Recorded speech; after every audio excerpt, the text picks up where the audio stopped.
अस्सलाम वालेकुम एवरीवन, मेरी प्यारी बहनें कैसी हैं? उम्मीद करती हूँ आप सब बिल्कुल ठीक-ठाक होंगी, खैर वाफ़ियत से होंगी। हम भी अल्हम्दुलिल्लाह बिल्कुल ठीक हैं। तो जी आप सबको मेरी तरफ से, मेरी फैमिली की तरफ से सबसे पहले तो बहुत-बहुत ईद मुबारक। अनएक्सपेक्टेड सी अनाउंसमेंट हुई ईद की।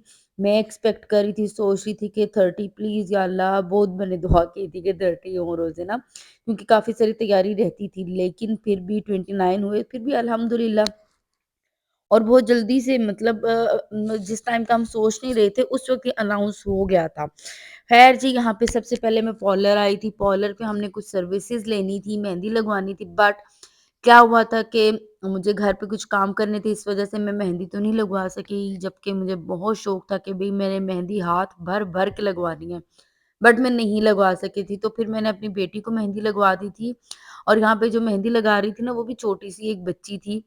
और मैं पूरा टाइम अपनी बेटी के साथ रही थी। क्यों रही थी? क्योंकि 1-2 दिन पहले ना हम लोग मॉल गए थे शॉपिंग के लिए।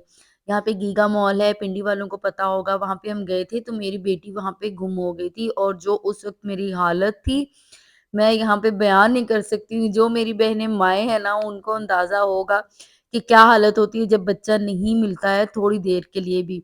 और बच्चे जो होते हैं, उनका बहुत ज़्यादा ख़्याल रखना पड़ता है। जब हम कहीं पे भी जाते हैं, तो बच्चों की तरफ ख़ास ख़्याल होता है, लेकिन जो बच्चे होते हैं ना, वो किसी न किसी तरह मौका देख के ना निकल जाते हैं। तो ऐसा ही मेरी बेटी ने भी किया था, वो निकल गई थी और फिर एकदम से अल्लाह का शुक्र है कि एक सेल्समैन था, उसने मेरे हस्बैंड को बोला कि जी वो जो बच्ची थी वो आपकी थी? तो मेरे हस्बैंड ने कहा हाँ जी, हमारी थी।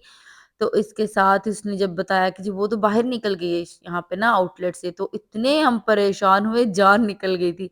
और मैं तब मिल गई थी 15-20 मिनट में, लेकिन उस वक़्त जो मेरी हालत थी मैं ना बयान नहीं कर सकती हूँ। ख़ैर ये मेरा ईद का ड्रेस था और साथ मेरी बेटी की चूड़ियाँ थी। असल में ये मैं अपनी अम्मी को दिखा रही थी सारी चीज़ें, तो मैंने ना छोटा-सा एक क्लिप यहाँ पे लगा दिया था, ताकि थोड़ा-सा मैं आपको भी दिखा दूँ अपना ड्रेस और अपनी बेटी की जो बैंगल्स वग़ैरह ना।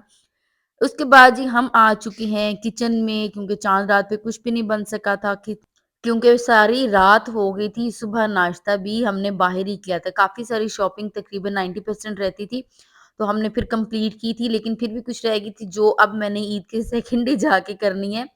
बस ये था कि मेकअप और थोड़ी-सी ज्वेलरी रह गई थी। बाकी मेन जो ड्रेस और शूज़ हैं ये हमने ले लिए थे। हाँ जी, यहाँ पे बन रहा है पास्ता। ईद फर्स्ट डे के लिए मैंने पहले काफ़ी सारी चीज़ें बनानी थी, बट मैंने 3 डेज़ पे ना फिर डिवाइड कर ली थी। सो मैंने आज बनाना था जी पास्ता, उसके साथ सेवइयाँ बनी थी जो ऑफ कोर्स होती हैं। ईद हो और सेवइयाँ ना हो, ये तो मुमकिन है ही नहीं। ख़ैर जी, पास्ता, सेवइयाँ और एक चाट मैंने बनाई थी। और उसके अलावा मैंने चिकन कढ़ाई बनाई थी ऑथेंटिक, जो बाज़ार से हम खाते हैं ना होटल्स पे, ढाबों पे। सेम मेरी जो चिकन कढ़ाई वैसी ही बनी थी और मेरी बड़े अरसा प्रैक्टिस करके वैसी बनी है। बिल्कुल ऐसा टेस्ट आता है जैसे हम बाज़ार में खा रहे होते हैं ना, उस तरह से टेस्ट आता है। पास्ता जी मैंने एक नए तरीके से आज बनाया था, पास्ता कह लें, स्पैघेटी कह लें। अच्छा कि एक ही चीज़ होती है, बस शेप डिफरेंट होती है, तो इस वज़ह से मैं इसे पास्ता भी बोल लेती हूँ ना अक्सर। और ये इतना कोई जूसी बना था, इतना मज़ेदार था, इसमें ना स्पाइसेस ज़्यादा थी बहुत और ना ही ये बिल्कुल फीका था। अच्छा, यहाँ पे मैंने क्या किया था, मैंने सिरका नहीं डाला था। अक्सर लोग मैक्रोनी में, स्पैघेटी में या स्पैघेटी जो भी आप वर्ड कहते हैं, अच्छा उसमें डालते हैं सिरका ना, लेकिन मैंने इसमें नहीं डाला था। उसके बावजूद ये बहुत ज़बरदस्त बना था, इतना टेस्टी था ना। और इसमें जो वेजिटेबल्स हैं उनका कलर भी बड़ा ज़बरदस्त रहा था, कलर ख़राब नहीं होता है। मुझे पहले कुकिंग नहीं आती थी शादी से पहले, तो शादी के बाद मैंने कुकिंग सीखी है सारी की सारी। और अब मेरी कुकिंग इतनी ज़बरदस्त है कि मेरे जो हस्बैंड है ना, मेरी सास के हाथ के खाने के साथ कंपैरिज़न करते हैं मेरे खाने का। उन्हें इतना ज़्यादा पसंद आता है। वो हमेशा कोई भी चीज़ पसंद है, वो कहते हैं, वो एक उनका कॉम्प्लीमेंट बहुत अच्छा मुझे लगता है, वो यही कहते हैं, मुझे ना मेरी अम्मी के हाथ का जो खाना है ना वैसा इसमें ज़ायका आ रहा है। तो वो जो कॉम्प्लीमेंट होता है ना, वो उससे बढ़ के तो मेरे ख़्याल से किसी भी बीवी के लिए कॉम्प्लीमेंट नहीं हो सकता है। ख़ैर जी, यहाँ पे ये देखिए शामी कबाब का मैंने अमेज़ा है, ये जो रेडी करना है, स्पाइसेस वग़ैरह सब कुछ मैंने डाल दिया। अच्छा, यहाँ पे मैंने सिर्फ़ गोश्त नहीं डाला, मैंने इसमें बोनलेस गोश्त भी डाला और मैंने बीफ यूज़ किया ना इसमें, और इसमें बोन्स वाला गोश्त भी डाला और मैंने कीमा भी डाला। चिकन भी डालना था, लेकिन वो मैंने छोड़ दिया था। अच्छा, ये जो पानी सा होता है ना, कुछ लोग कहते हैं ओए ये तो खून है, नो, ये मियोग्लोबिन होता है एक अक्सर, تو اس کا یہ ہے کہ یہ آپ اس کوئی ایشو نہیں ہوتا ہے، اس کا کوئی مسئلہ نہیں ہوتا، یہ اس کا مطلب یہ نہیں ہوتا کہ جی یہ بلڈ ہے۔ اس کے ساتھ یہ ہے جی ہماری ہونی ہے تکا پارٹی، ہم نے کرنی ہے آؤٹنگ، تو اس کے لیے میں نے ابھی سے میرینیشن کر کے رکھ دی ہوئے ہے۔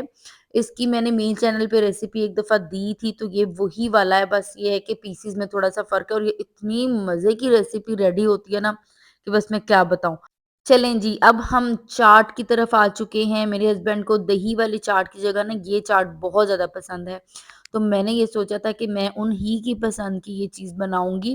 سارا مینیو میں نے ان سے سوچ کے سارا کچھ ڈیسائیڈ کیا ہوا ہے کہ فرسٹ ڈے کیا بناؤں، سیکنڈ ڈے، تھرڈ ڈے، تو وہ انہوں نے کہا تھا، بڑے انہوں نے نا شوق سے بولا تھا یہ چیز بنا لو، تو میں نے کہا تھا میں وہی بناؤں گی۔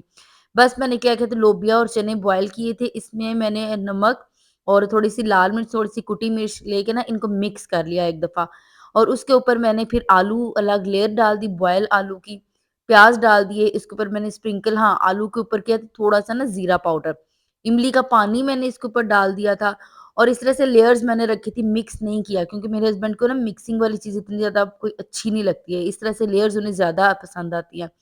اس کے اوپر میں نے لیمن جوس زیادہ سا ڈال دیا، 5-6 لیمن کا میں نے جوس ڈالا تھا۔ میں ہمیشہ لیمن اس طرح سے اسکویز کرتی ہوں، یہ طریقہ تھا جی زبیدہ آپا کا، اللہ تعالیٰ ان کی مغفرت فرمائے۔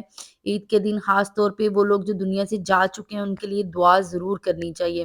چاٹ مسالہ میں نے ڈالا، پیاز میں نے ایک ہی پیاز تھی جو پہلے میں نے چاٹ مسالے سے پہلے ڈالی، اور باقی آدھی جو میں نے بعد میں ڈالی۔ تھوڑے سے میں نے ٹماٹر ڈالے، اس کے اوپر ہری مرچیں ڈال دی تھی، اس کے بعد میں نے گھر پہ یہ میرے پاس نا پڑی ہوئی تھی، کیا پڑی تھی، رول پٹی اور سموسا پٹی میں سے کچھ نا ریمیننگ چیز تھا یہ، تو میں نے کیا کیا تھا کہ یہ اس کے اوپر ڈال دی تھی۔ اگر ہاں اس کا یہ ہوتا ہے کہ جب آپ نے سرو کرنی ہوتی ہے نا تو آپ اس وقت ڈالیں اسے تو اس کا ٹیسٹ اچھا آتا ہے، پھر یہ کرسپی کرسپی رہتی ہے۔ اگر یہ زیادہ دیر پہلے رکھیں گے نا تو کیا ہوگا کہ یہ کرسپی بالکل بھی نہیں رہے گی، سوگی سوگی سی ہو جاتی ہے۔ اور جی یہاں پہ میں نے اپنے ہسبینڈ کے لیے منگوایا تھا بڑا اسپیشل سا گفٹ، چھوٹا سا گفٹ تھا لیکن میں نے بڑے پیار سے منگوایا تھا۔ یہ کیوں منگوایا تھا، میرے ہسبینڈ کی تھی 2 اپریل کو برتھ ڈے، تو یہ میں نے نا آرڈر کیا ہوا تھا، یہ بہت لیٹ آیا ہے، اور میرے ہسبینڈ بہت زیادہ ایکسائٹیڈ، بہت خوش ہو رہے تھے، جیسے جیسے وہ دیکھ رہے تھے نا ان باکسنگ کر رہے تھے، انہیں بہت اچھا لگ رہا تھا۔ یہ میں نے انہی کے حوالے کیا تھا کہ آپ اوپن کے، ریسیو بھی انہوں نے کیا تھا لیکن میں نے انہیں نہیں بتایا تھا کہ اس میں نا آپ کا گفٹ ہے۔ ساری انہوں نے جو لائنز ہیں یہ پڑھی، اس سے آگے اس کے فرنٹ پہ لکھا تھا بیسٹ ہسبینڈ ایور، اور اس کی بیک سائڈ پہ بڑی پیاری سی پوئٹری تھی، بڑی محبت بھرے جو ورڈز ہوتے ہیں جو ہر بیوی کے دل میں ہسبینڈ کے لیے ہوتے ہیں وہ تھے۔ ہسبینڈ اور وائف کا رشتہ ایسا ہوتا ہے، میں نے ایک جگہ پڑھا تھا، اور پھر ایسا ہی ہے کہ کئی دفعہ انسان میں بہت لڑائی ہوتی، بہت شدید لڑائی ہوتی، ایسا لگتا ہے کہ سب ختم ہو جائے گا، لیکن ہسبینڈ وائف کا رشتہ ختم نہیں ہوتا ہے، کیونکہ یہ رشتہ دل کا رشتہ ہوتا ہے، اور اللہ تعالیٰ نے نکاح میں بہت برکت رکھی ہوتی ہے۔ انسان بہت اینڈ پوائنٹ پہ آ کے ایک دم سے پیچھے مڑتا ہے، تو کیونکہ ان کے درمیان محبت ہوتی ہے، اور اسپیشلی جب اولاد ہو جاتی ہے تو یہ بانڈنگ بہت مضبوط ہو جاتی ہے۔ خیر جی ہسبینڈ کو آئی تھی بہت چیز زیادہ یہ پسند، اور اس کے بعد میرے ہسبینڈ آئے تھے باہر جی کھانا شانا کھانے، جو کچھ میں نے بنایا تھا سوئیاں میں نے اسی وقت نکالی تھی، فریزر میں سے نکالی تھی، فریزر کہہ رہی سوری فریج میں سے نکالی تھی، اور انہیں سرو کی تھی۔ اور یہاں پہ جی کچن کا ہو چکا تھا بہت برا حال، چکن کڑاہی جو ہے نا وہ بھی یہاں پہ پڑی ہوئی ہے، میں نے بعد میں سرو کی تھی جی۔ کچن میں ہم لوگ آ چکے ہیں، اور کچن کی بہت بری حالت ہے کہ دیکھ کے ہی نا سر چکرا جاتا ہے۔ خیر جی یہ تھا میرا آج کا ولاگ چھوٹا سا، جس میں کچن بہت میسی ہو چکا ہے۔